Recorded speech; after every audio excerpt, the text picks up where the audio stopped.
Welcome to today's video. My name is Rachel Faraja. I am so delighted to have you here. Welcome. This is a home of delights, and today we are making a simple brawn sandwich, which is a very easy to go recipe, especially if you have all the ingredients with you. And today we are using Prestige margarine. I'll tell you why. Beef brawn and bread of your choice. It can be white bread or brown bread. All that depends on what is palatable to you and what you enjoy as a family or an individual. And also you need a sandwich machine or what we call a toaster.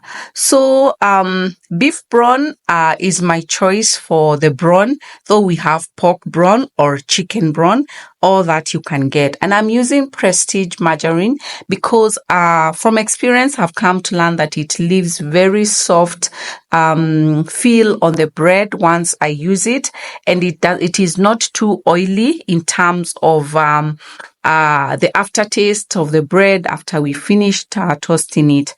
So the procedure is very simple because these were in the freeze. They were not in the freezer. I just bought them the previous night and they were in the fridge. So I am only going to use half of this, and the other half I'll show you what we do with it until next time. And for now, the time is for just preparing what I need, and I was trying to put together my ingredients.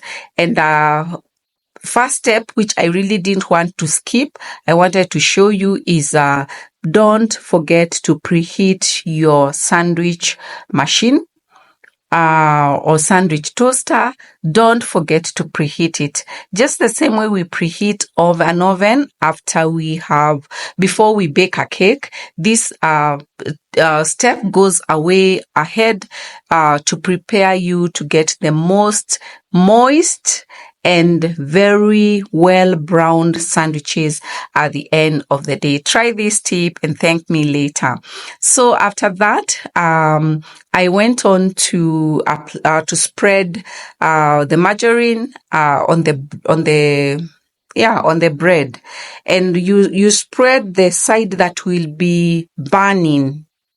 That is the best I can describe, and you will see that the side that is not spread, we leave it for only using to put in the brawn. So you don't spread both sides, or else that will be too much margarine, which is not necessary.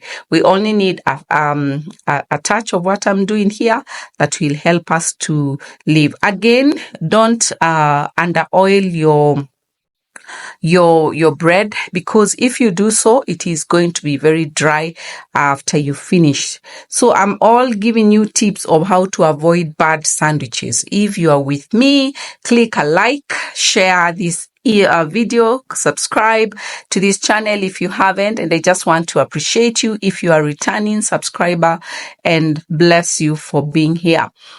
So that is the next step, is to now make the sandwich come together, and then lock your sandwich maker so that the process can begin. And voila, we have our first sandwich. Not yet, because another tip is if you want it to brown well, and it is not yet brown by the first time this machine turns its color green or color red, depending on what yours turns, please repeat. It's like double frying, or the way we do double boiling. So it's like you're going to do it again. Yeah, go ahead and lock it, and once it turns again, it will be well done. So don't be stuck on just the first time. Continue.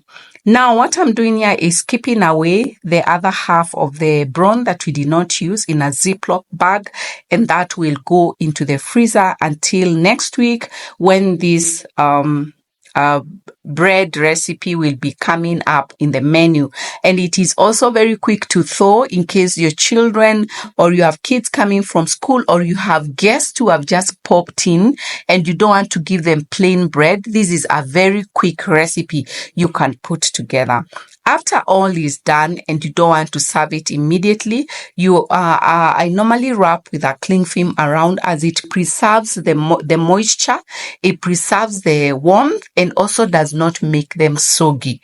If you put them in a dish, they'll be soggy, and this is the outcome you want. Cheers, and thank you for being here. I love you all.